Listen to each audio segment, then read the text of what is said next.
Anaemia एक ऐसा रोग लक्षण है जिसके अंदर हमारे ब्लड के अंदर के आरबीसी यानी रेड ब्लड सेल्स, जिसे लाल रक्त कोशिकाएं कहते हैं, वह कम हो जाते हैं। रेड ब्लड सेल्स के अंदर हीमोग्लोबिन होते हैं जो हमारे लंग्स से ऑक्सीजन को हमारे शरीर की अलग अलग कोशिकाओं तक पहुंचाने का कार्य करते हैं, और इस वजह से एनीमिया में हमारे शरीर की कोशिकाओं को ऑक्सीजन पहुंचाने का कार्य भी कम हो जाता है। तो हम इस वीडियो में जानेंगे इस एनीमिया के जड़ों को नष्ट करके ब्लड में हीमोग्लोबिन बढ़ाने के लिए 2 पावरफुल यूजफुल होम्योपैथिक मेडिसिन के बारे में, और इसके साथ में हम यह भी जानेंगे कि यह एनीमिया को हम कैसे पहचाने, उसके अलर्ट सिम्टम्स क्या है जिस वजह से हमें पता चले कि हमें ब्लड टेस्ट करनी चाहिए और हमें एनीमिया हुआ है क्या नहीं यह जानना चाहिए। तो ये जानकारी हम इस वीडियो में आगे लेने वाले हैं। अगर आपकी बीमारी अच्छे से अच्छी ट्रीटमेंट कराने पर या लंबे समय से ठीक नहीं हो रही है, या तो आपको कोई बड़ी बीमारी हुई है, तो आपको डिजीज को ठीक होने में बाधा पैदा करने वाले 2 सबसे बड़े डिजीज बूस्टर्स के बारे में जानना होगा, जिनके बारे में मैंने इस वीडियो के एंड में जानकारी दी है, और साथ में इन्हें नष्ट करने के लिए 2 पावरफुल मेडिसिन के बारे में भी मैंने बताया है। इसीलिए इस वीडियो को ध्यान से देखिए और पूरा देखिए। हेलो फ्रेंड्स, मैं डॉक्टर आशीष एल ठक्कर, होम्योपैथ और health and weight loss coach, जिसे आप डॉक्टर अल के नाम से जानते हैं। क्या आप किसी हेल्थ प्रॉब्लम या ओबेसिटी से परेशान है, दुखी है, और इन समस्याओं के रिलेटेड आपके कोई क्वेश्चंस है, या आप अपनी प्रॉब्लम के लिए बेस्ट होम्योपैथिक मेडिसिन का नाम जानना चाहते हैं, तो अपना क्वेश्चन कमेंट में जरूर लिखिए। तो चलिए इस वीडियो के मेन टॉपिक में आगे बढ़ते हैं। एनीमिया होने की वजह से जो लक्षण पैदा होते हैं, जो अलर्ट सिम्टम पैदा होते हैं, वो कुछ इस प्रकार है। पेशेंट को आसानी से थकान महसूस होती है, कमजोरी महसूस होती है, उसकी स्किन है वो थोड़ी फीकी हो जाती है। अगर ये हमारी लोअर आईलिड है, उसकी स्किन को हटा के अंदर के मेम्ब्रेन में देखे तो वो फीकी पेलर दिखती है। दिल की धड़कनें अनियमित हो जाती है या तो हमें महसूस होने लगती है, जिसे पाल्पिटेशन कहते हैं। बार बार सर में दर्द होने लगता है। कंसंट्रेशन करने में, ध्यान लगाने में दिक्कत होती है। हमेशा अनइजी परेशान फील होता है। सांस लेने में भी तकलीफ हो सकती है। जीभ फट सकती है। कभी कभी अचानक से ब्लड प्रेशर लो हो जाता है। अगर ऐसे लक्षण आपको दिखाई दे तो आपको अपना ब्लड टेस्ट करा के यह जान लेना चाहिए कि आपको एनीमिया कोई प्रॉब्लम है या नहीं। और ये जो एनीमिया होने की जो कारण है, वजह है, वो बहुत अलग अलग है। तो अगर आप इस एनीमिया के होने के कारणों के बारे में डिटेल में जानना चाहते हो तो मुझे कमेंट में बता देना, मैं इसके लिए अलग वीडियो बना दूंगा। तो चलिए अब जानते हैं कि इस एनीमिया की जड़ों पे काम करके उसे ठीक होने में मदद करने वाली 2 पावरफुल होम्योपैथिक मेडिसिन कौन सी है। तो इसके लिए जो फर्स्ट मेडिसिन हमें यूज करनी है उसका नाम है फेरम मेटालिकम 30CH। जी हाँ, इसे हमें 30CH की पोटेंसी में यूज करना है। और इसके साथ में जो सेकंड मेडिसिन हमें यूज करनी है उसका नाम है फिकस इंडिका 30CH डाइल्यूशन। जी हाँ, ये दोनों दवाइयों को 30CH लिक्विड डाइल्यूशन में हमें यूज करना है। इनमें से कोई भी मेडिसिन को अकेले यूज करके या 1 बाय 1 यूज करके रिजल्ट नहीं आने वाला है।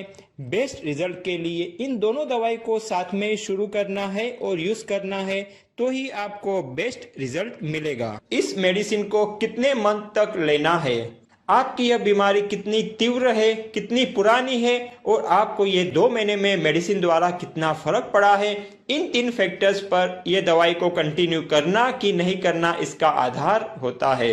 इसलिए 2 महीना यह दवाई लेने के बाद में आप मुझे कमेंट में बताइए कि आपकी यह बीमारी कितनी तीव्र थी और कितनी पुरानी थी, और यह भी बताइए कि यह 2 महीने की मेडिसिन लेने के बाद में आपको कितना और कैसा फर्क पड़ा है। तो मैं आपको बताऊंगा कि आपको ये मेडिसिन को कंटिन्यू करना है या नहीं करना है, और कंटिन्यू करना है तो कितना करना है। तो चलिए दोस्तों, जानते हैं कि इस दवाई को हमें कैसे लेना है और कितना लेना है। तो इसके लिए पहले हमको 5 चम्मच पानी को लेना है। 1 2 3, 4 और 5। आप चाहे तो पानी के 4-5 चम्मच ज्यादा भी ले सकते हैं, कोई दिक्कत नहीं है। उसके बाद में हमको पहली बोतल में से दवाई के 5 ड्रॉप्स इस पानी के कटोरी में ले लेने हैं। अगर 1-2 ड्रॉप ज्यादा भी गिर जाते हैं तो नो प्रॉब्लम। अब दूसरी बोतल में से भी हम इसी पानी में 5 ड्रॉप्स दवाई के ले लेंगे। इसी तरह से दोनों दवाई के 5 ड्रॉप्स हमने लिए हैं और 5 टीस्पून यानी 5 चम्मच पानी को लिया है। कोई भी एक सादी कटोरी आप इस्तेमाल कर सकते हो, प्लास्टिक की हो या कोई भी मेटल की हो, नो प्रॉब्लम। और फिर इस दवाई को पी लेना है। इन दोनों मेडिसिन को दिन में 3 बार इसी प्रकार से लेना है। और हाँ, इस दवाई को कुछ खाने के हाफ एन आवर यानी आधा घंटा पहले या तो फिर कुछ खाने के आधा घंटा बाद में आप ले सकते हैं। इस दवाई को आप किसी भी होम्योपैथिक फार्मेसी से ले सकते हैं, खरीद सकते हैं, या तो आप चाहे तो ऑनलाइन भी बहुत सी ऐसी वेबसाइट है जहां से आप इसको घर बैठे और कुछ डिस्काउंट में भी प्राप्त कर सकते हैं। अगर आप चाहे तो ऑनलाइन किस वेबसाइट से ये दवाई डिस्काउंट में प्राप्त होती है उसकी लिंक भी मैं डिस्क्रिप्शन में दे दूंगा, वहां से भी आप इसे ऑर्डर कर सकते हैं।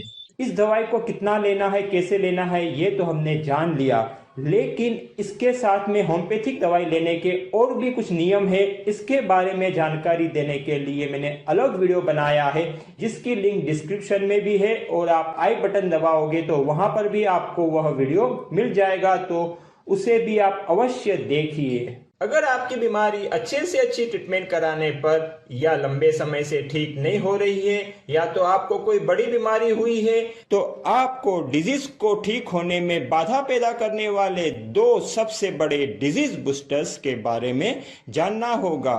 जी हाँ, यही डिजीज बूस्टर है जो अधिकतर लोगों को ठीक होने में बाधा पैदा करते हैं और अच्छे से अच्छी ट्रीटमेंट को भी फेल कर देते हैं। तो चलिए हम फर्स्ट डिजीज बूस्टर के बारे में जानते हैं जिसका नाम है टॉक्सिन ओवरलोड। जी हाँ, जब किसी कारणवश हमें जो बीमारी हुई है उससे रिलेटेड जो ऑर्गन्स है उसके अंदर और उसके सेल्स के अंदर टॉक्सिन्स का ओवरलोड हो जाता है, टॉक्सिन्स अधिक मात्रा में इन सेल्स के अंदर जमा हो जाते हैं, तो यह सेल्स वीक होने लग जाते हैं, टॉक्सिन से भरे हुए हो जाते हैं, जिस वजह से इनके अंदर न्यूट्रिशन और मेडिसिनल एलिमेंट्स का प्रवेश करना मुश्किल हो जाता है, और इसी वजह से रोग जल्दी ठीक नहीं होते हैं, अच्छे से अच्छी दवाई भी फेल होने लगती है। और इस टॉक्सिन ओवरलोड से दूसरा नुकसान यह होता है कि सेल्स का जो प्रोटेक्शन है वो भी वीक हो जाता है, जिसके फलस्वरूप इनके अंदर जर्म्स और अन्य डिजीज पैदा करने वाले एलिमेंट्स का भी आसानी से प्रवेश हो जाता है, जिसके फलस्वरूप दूसरी बीमारी का कॉम्प्लिकेशन भी होना आसान हो जाता है।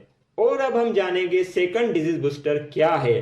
वो है हमारी जो हीलिंग पावर है उसका वीक होना, यानी हमें ठीक करने वाली एक पावर, एक शक्ति हमारे अंदर ही है, लेकिन जब किसी कारणवश ये जो इनर हीलर है, इनर हीलिंग पावर है, वह खुद बीमार हो जाता है और वीक हो जाता है, जिसके फलस्वरूप हमारी बीमारी ठीक नहीं होती है।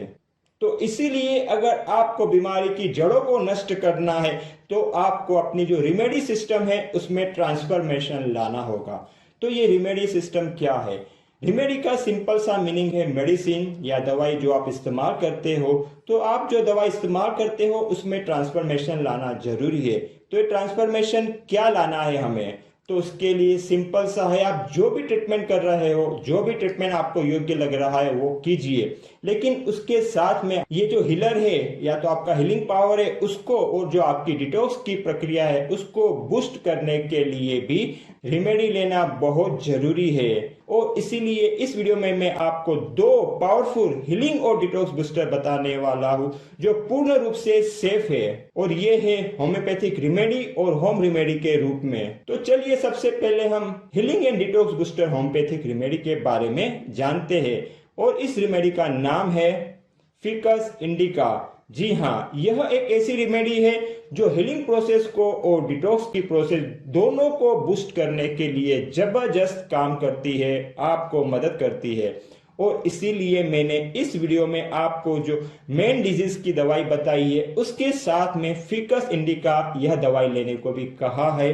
तो इसकी जो वजह है वो यही है कि यह जो रेमेडी है वो आपकी हीलिंग और डिटॉक्स की प्रक्रिया को बूस्ट करती है, जिस वजह से आपकी ठीक होने की स्पीड और संभावना बढ़ जाती है। और इसके साथ में जो हमें होम रेमेडी यूज करनी है उसका नाम है सिनेमोन टी यानी दालचीनी की चाय। जी हाँ, यह भी एक पावरफुल हीलिंग और डिटॉक्स की प्रक्रिया को बूस्ट करने वाली होम रेमेडी है। इस चाय को किस प्रकार बनाई जाए और किस प्रकार ली जाए, इस बारे में भी डिटेल में जानकारी देने वाला मेरा एक अलग वीडियो है, तो उसे आप खास देख लीजिए, जिसकी लिंक भी आपको डिस्क्रिप्शन में और आई बटन के वहां मिल जाएगी। और हाँ, अगर आप अपनी इस हीलिंग की प्रोसेस और डिटॉक्स की प्रोसेस को पूर्ण तरह से बूस्ट करना चाहते हो और अपने डिजीज फ्रीडम के साथ में हेल्थ के लेवल को भी बढ़ाना चाहते हो, तो उसके लिए मैं एक वीडियो सीरीज तैयार कर रहा हूँ, जिसमें diet, remedy system, attitude, mind और लाइफस्टाइल इन चारों लेवल में ट्रांसफॉर्मेशन लाके हम